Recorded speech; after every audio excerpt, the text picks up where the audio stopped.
સુરતમાં સિટી બસના ડ્રાઈવર દ્વારા યાત્રીઓને પરેશાન કરવાની ફરિયાદો મળી હતી.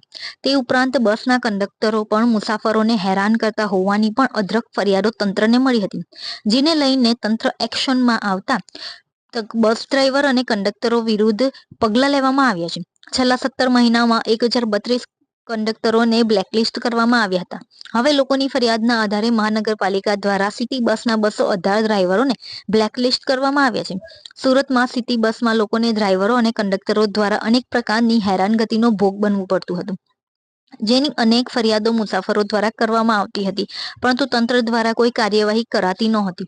લોકોમાં વધી રહેલા રોષને જોઈને તંત્ર એક્શનમાં આવ્યું હતું અને 17 મહિનામાં 1032 કંડક્ટરોને બ્લેકલિસ્ટ કરાયા હતા. લોકોએ ટિકિટ નહીં આપવા અંગેની સૌથી વધુ ફરિયાદો કરી હતી. પાલિકાના કરોડોના ખર્ચ છતાં પણ ટિકિટના દૂષણને લીધે મોટું નુકસાન થતું હતું. હવે લોકોની ફરિયાદના આધારે 218 ડ્રાઈવરોને બ્લેકલિસ્ટ કરીને ગંભીર કાર્યવાહી કરવામાં આવી છે. તો સાથે પરિવહન ચેરમેને જણાવ્યું કે બસમાં મુસાફરી કરતા જે કોઈ મુસાફરોને ડ્રાઈવર કે કંડક્ટર દ્વારા કોઈ પરેશાની કે હેરાનગતિનો સામનો કરવો પડતો હોય તો તાત્કાલિક ફરિયાદ નોંધાવી જાગૃતતા દર્શાવે. જીયા પરસાણિયા ટિકિટ આપ સાની ક્યાંથી ક્યાં દર વખતે મુસાફરી કરો છો? વરાછાથી ઘોડદોડો ડેલી. તો બસમાં શું જોવા મળે, કેવા બિહેવિયર કંડક્ટરનું જોવા મળતું હોય છે ટિકિટને લઈને? અમુક કંડક્ટર સારા હોય, એમ ક્યારેક ટિકિટ આપી દે, પણ અમુક લોકો એવો એમ કે તમે આગળના સ્ટેશનેથી ટિકિટ લઈ લેજો એક્સ્ટ્રા. એના લીધે આગળના સ્ટેશનેથી અમને લોકોને એમ કે તમે લોકો કેમ આગળથી ટિકિટ લઈને નહોતા અને અમારી પાસે એક્સ્ટ્રા પૈસા માગે છે. તો એ લોકોની બેદરકારીને કારણે અમારે લોકોને ઘણું ભોગવવું પડે છે. ક્યારેક પૈસા પણ લેતા હોય છે ટિકિટ નથી? હા, ઘણી વાર એવું બને, તમે લોકો પૈસા આપી દો, તમને આગળના સ્ટેશને કંઈ નહીં કે અમારું નામ આપી દેજો, ટિકિટ હું નથી આપતો. એવી રીતે એ લોકો ખાલી પૈસા લઈ લેતા હોય છે મેજોરિટી. તો આવા કંડક્ટર સામે કડક કાર્યવાહી કરવી જોઈએ? હા, થવી જોઈએ અને થવાની પણ છે. તો આપ એક સિટીઝન તરીકે શું માનો છો? સારું કે અમારા માટે બધા માટે સારું કહેવાય, કાર્યવાહી થાય તો સારું પડે. આપનું નામ? કૃષ્ણા. કૃષ્ણાબેન, તમે ક્યાંથી ક્યાં રોજ મુસાફરી શેની કરો છો? વરાછાથી ઘોડદોડ રોડ સુધી ક્લાસ જવા માટે. તમે જ્યારે મુસાફરી કરો ત્યારે તમને એવું કંઈક સિટી બસમાં શું જોવા મળતું હોય છે? કંડક્ટર કેવી રીતના ટિકિટ આપતા હોય છે, નથી આપતા? બધા પાસે ટિકિટ હોય, ક્યારેક અમુક પાસે ટિકિટ હોય તેની પાસેથી 5-10 રૂપિયા લઈ લે કંડક્ટર. હવે આજે ટિકિટ નથી આપતો તો એની સામે કઈ રીતની કાર્યવાહી થવી જોઈએ, શું એ કાર્યવાહી થવી જોઈએ, કારણ કે એ લોકો દરરોજ 5-10 રૂપિયા લઈને રોજે પોતાના ઇન્કમ વધારે ને એવું ના ચાલે એમ, અને આગળના સ્ટેશનેથી આપણી પાસે વધારે પૈસા લઈ લે છે. તો આને લઈને પાલિકાની તિજોરીમાં પણ મોટું નુકસાન થાય. હા, ડ્રાઈવરો અને કંડક્ટરોને બ્લેકલિસ્ટ કરવામાં આવેલા છે. સમગ્ર મામલે સોમનાથ મરાઠે, પરિવહન ચેરમેન, સુરત મહાનગરપાલિકા. 17 મહિના અગાઉ સુરત પરિવહન સમિતિના ચેરમેન તરીકે મને જ્યારે ચાર્જ મળ્યો, ત્યારબાદ હું અલગ અલગ વિસ્તારમાં જે અમારા ડેપો છે, ડેપોની વિઝિટ લીધી. બસની અંદર પ્રવાસ કરીને કેવી રીતે કંડક્ટરો ચોરી કરતા હોય છે, આ સમગ્ર મામલાને ધ્યાને લેતા એને સાથોસાથ 2-3 મહિનામાં જ એક કતારગામ ખાતે એક મોટો એક્સિડન્ટ થયો હતો.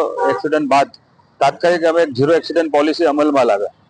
ત્યારથી અમે જે નિયમો જે ઘડ્યા છે, આ નિયમોના આધીન અમે કંડક્ટરોને કોઈક ટિકિટ ચોરીમાં પકડાય, કોઈક પેસેન્જર કે ભાઈ મારાથી પૈસા લીધા અને ત્યારબાદ જ આપણે એને ટિકિટ નહીં આપી, આવા કંડક્ટરને અમે બ્લેકલિસ્ટ કર્યા છે. આજ દિન સુધી 1032 કંડક્ટરો બ્લેકલિસ્ટ થઈ ચૂક્યા છે. વિશેષ એને સાથોસાથ ડ્રાઈવરોને પણ, ડ્રાઈવરો મતલબ ઓછી સ્પીડમાં ગાડી ચલાવે, અમે 0 એક્સિડન્ટ પોલિસી જ્યારે લાવ્યા 40ની સ્પીડનું અમે લિમિટમાં આપ્યું છે. જે ઝેબ્રા ક્રોસિંગ હોય, ઝેબ્રા ક્રોસિંગ પર પણ એ 0 સ્પીડ રાખે, પોતાની આપેલી જે એને વર્દી છે એ વર્દી પહેરે, સીટ બેલ્ટ પર ગાડી જ્યારે ચલાવે ત્યારે સીટ બેલ્ટ પહેરે, મોબાઈલ પર વાત ના કરે. આવા અનેક કિસ્સાઓમાં અમે એમને પણ અલગ અલગ કિસ્સાઓમાં જે બેદરકારી દાખવનાર ડ્રાઈવરોને અમે બ્લેકલિસ્ટ કર્યા છે. એ બી 218 છે. જે રીતે મુસાફરો દ્વારા વારંવાર આ બાબતે ફરિયાદ પણ અનેક પ્રકારની ફરિયાદો કરવામાં એમાં મુસાફરો બી અમુક એવા ટેવાયેલા છે, પોતે કોઈ પકડાય તો 10 રૂપિયા આપી દે કંડક્ટરને. હું તો કહું, આ સુરત મહાનગર ગરીબો માટે અને કામદારો માટે, વિદ્યાર્થી માટે, દિવ્યાંગો માટે, મહિલાઓ માટે એટલા નજીવા રૂપિયા લઈને એમને પ્રવાસ માટે એટલી સુંદર વ્યવસ્થા કરી છે. એસી બસ જ છે. અને તમે ટિકિટ લેવા માટે બેદરકારી કરો, તમે જાગૃત બનો. અમે જેવી રીતે જાગૃત છે, કોઈ કંડક્ટર તમે ટિકિટ ના આપે તમે ફરિયાદી બનો. અને તમે અગર મતલબ ટિકિટ ના લેતા હોય તો તમને બી અમને પકડવા પડશે, તમારા બી ફાઇન કરવા પડશે. તો આ બાબત આ બંનેને લાગુ પડે છે. પરંતુ અમને જે કરવાનું થાય છે અમે એ કર્યું છે. બીજી બાબત, હું હર હંમેશ 2-4 દિવસ પછી, અઠવાડિયા પછી હું સરપ્રાઇઝ ચેકિંગમાં જતો હોય છે. હું જ્યારે પણ ચેકિંગમાં જાઉં, મારો સિટી લિંકનો સ્ટોપ સાથે હોય, ટિકિટની ચેકિંગમાં જાઉં તો વિજિલન્સનો સ્ટોપ સાથે હોય. કોઈ દિવસ કાયદો હાથમાં લેતો નથી. અન્ય પાર્ટીના જે વિરોધી પાર્ટી ગત ટર્મમાં કોંગ્રેસના હતા, આ ટર્મમાં આપના, એ લોકો પોતે એની પોતાની પ્રસિદ્ધિ માટે બસમાંથી લાઈવ કરે, પોતે જ ટિકિટ ચેક કરે, આ કાયદો હાથમાં લઈને કરે. તમે જેનું કામ છે ટિકિટ ચેક કરો એ કરે, પરંતુ ખોટું હોય તો તમે અમને ધ્યાન દોરાવો. પરંતુ પ્રસિદ્ધિ માટે કરો અથવા પછી પોતાને જાતે જ કોન્ટ્રાક્ટરને બોલાવી લો, કંડક્ટરને બોલાવો, એની સાથે પછી તમે મતલબ સેટિંગ કરો અને પછી પાછા કહો કે ભાઈ એને લઈ લો.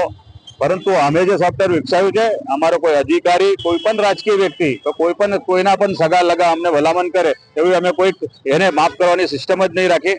સોફ્ટવેર એવી રીતે બનાવ્યું છે, અગર એ બ્લેકલિસ્ટ છે તો આ જીવન એ સુરત મહાનગરપાલિકા કોઈ પણ વિભાગમાં પગ ના મૂકી શકે એવી રીતે અમે સોફ્ટવેર બનાવ્યું છે.